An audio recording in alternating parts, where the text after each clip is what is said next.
Your hunt for a good cornbread recipe stops here, friends and family. Welcome to Nanaaba's Kitchen. This is your sister, Madame, representing with this buttery, sweet, savory, perfectly textured cornbread. Let's get into it, friends. And for the recipe, you're going to need 2 sticks of unsalted butter, which comes to 1 cup total. And this recipe calls for melted butter, so cut your butter sticks up so it can fit into your pot and also melt sooner for you. Now, cornbread is a popular quick baked bread with cornmeal, and it is originally associated with Native American cuisine. Now, in the south of the United States of America, it has now become a staple. You will find cornbread of various recipes and versions on most party tables. It is made with lots and lots of love, so therefore it is also known as a soul food. Now, the butter is melted, and it was melted on gentle heat, which is important for this recipe. We don't want the butter to turn brown at all. Now, I'm taking some of the butter and coating my cast iron skillet with it, and then you want to set it aside. Make sure it is coated generously with the butter. That was about a teaspoonful. I am also preheating my oven to 375 degrees Fahrenheit. Now, let's put the butter together. Here is my cornmeal, and the ingredients and the amounts are all in the description box, followed by some sugar. This is granulated sugar, and then I'm also going to add my first leavening agent, and this is baking powder. I'm also going to add my salts, followed by a pinch of baking soda, which is going to help the whole thing to come together and rise, making it nice, light, and airy. Stir all your dry ingredients together, and then we're going to crack our eggs into it, one at a time. Cracking each egg and adding one at a time will prevent any shells from entering the bunch. And also, just in case an egg is spoiled, well, there you have it. You can throw that away and replace it with a good one. A fun fact about cornbread in my household: my husband loves cornbread. He lives for cornbread, literally. We go to this restaurant, and it is a buffet where they serve a very moist, buttery cornbread, and we literally go there just for the cornbread most times. And I have been recently challenged to figure out a way to decrease our trips to this restaurant, and that's how this recipe came together. The next ingredient needed is organic honey. Now, the taste of honey in this recipe is complementary to the sugar. And we use sugar because sugar really helps with the final texture of your baked goods. Keep that in mind. All right, and you can obviously adjust the amount to your taste. Now, I am also adding an unusual ingredient: a splash of lime juice. You can use lemon too if that's what you have. And I promise you, friends and family, don't omit that step when you try this recipe. That hint of tanginess you get from the acid really helps to balance the sweetness and richness. You must add it in there.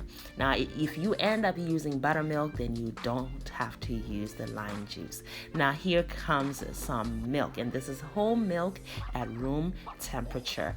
So you're going to whisk all of that in.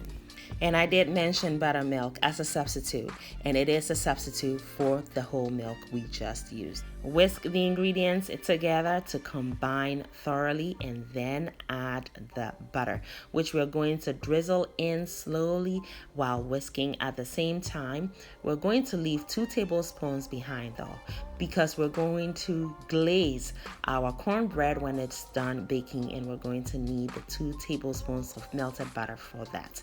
Keep on watching to see how we do it. And there is that. Set that aside and continue to whisk, making sure it is combined well. Now, the next ingredient and the final one that goes into the mixture is our all-purpose flour. Now, the all-purpose flour goes in last, and especially after we have added the fat, which is the melted butter. And that is because we don't want to develop any gluten. As we all know, gluten will toughen the bread up in the end, and that is not the texture we're going for today. Keep in mind that fat prevents gluten from becoming activated. All right, so it's a good thing to add your fat before you add your flour. Keep that in mind when you're baking.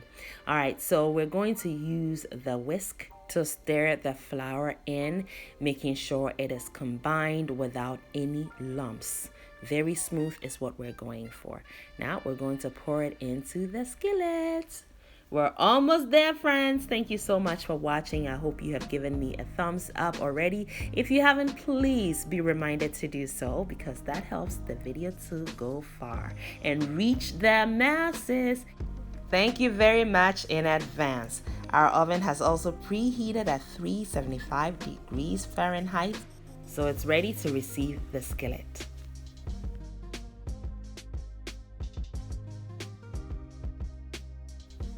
Now, for best practice, you want to place the skillet on the middle rack inside the oven. This will help the heat distribution to be circulated evenly to cook it through. Now, we're going to prepare the glaze, and it's a combination of the butter, the rest of the melted butter, and some honey. Now, you want to stir it together, and when it looks like it has evenly combined, you're going to set it on the stove and just heat it up, because right now it looks super thickened, almost like emulsified texture, which is too thick of a texture. So we want to thin it up using some heat so we can reach that runny, perfect glaze. And that shouldn't take more than 1 minute. And you want to heat your glaze up just before the cornbread emerges from the oven, while both of these components are nice and warm. Cornbread is done baking. That's money. That is beautiful. The color on this is perfectly golden brown. It is beautiful indeed. We're gonna go in with a toothpick and it should come out nice and dry, indicating that our cornbread is cooked through to the core. It is time to glaze.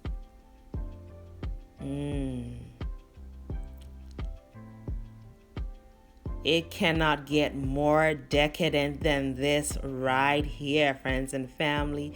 You can also just cut a piece and then put the glaze on. But for presentation purposes, I had to throw the glaze on and make sure I coated it generously and evenly. And look at how the knife is cutting through this thing like it's hot knife through butter. Yes, it is airy, it is light, it is also moist. It has all the great characteristics of a perfect cornbread. And if you want to jazz it up by adding your jalapenos or your savory ingredients that you like in your cornbread, or even your cheddar cheese, whatever the case might be, this serves as a perfect base. Look at how moist it is.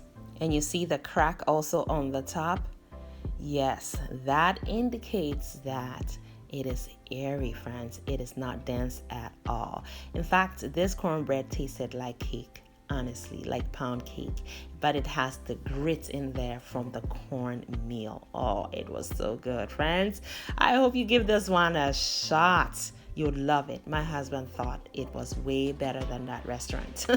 Way better. And the children also really, really loved it. And yes, friends and family, quite frankly, it did take me several attempts to perfect this recipe. Yes, it is a perfect recipe. It'll work for you. It will not fail you, if I do say so myself. You just have to try it to know. And when you're done trying it, please remember to come back and let me know what your feedback is. Now, this went into the oven at 375 degrees Fahrenheit for only 25 minutes because they're smaller portions, so you don't want to bake them too long, otherwise they will burn or become too dry, or both. Now, I did glaze each one of them as well. You take one or two and you go. Perfect for your parties. The children really love these ones too. They are so stunning, just looking at them again. Friends and family, thank you all so much for watching. I hope you've learned a thing or two and are inspired to try this perfect cornbread recipe.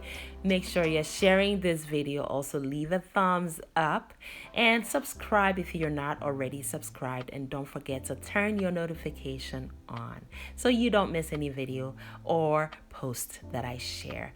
Make it a great day, friends and family, and have fun, especially in that kitchen. Thank you, beautiful person, for watching the video all the way to the end. Kindly leave me a comment and subscribe down below, and don't forget to share the video as well. Also, watch more videos.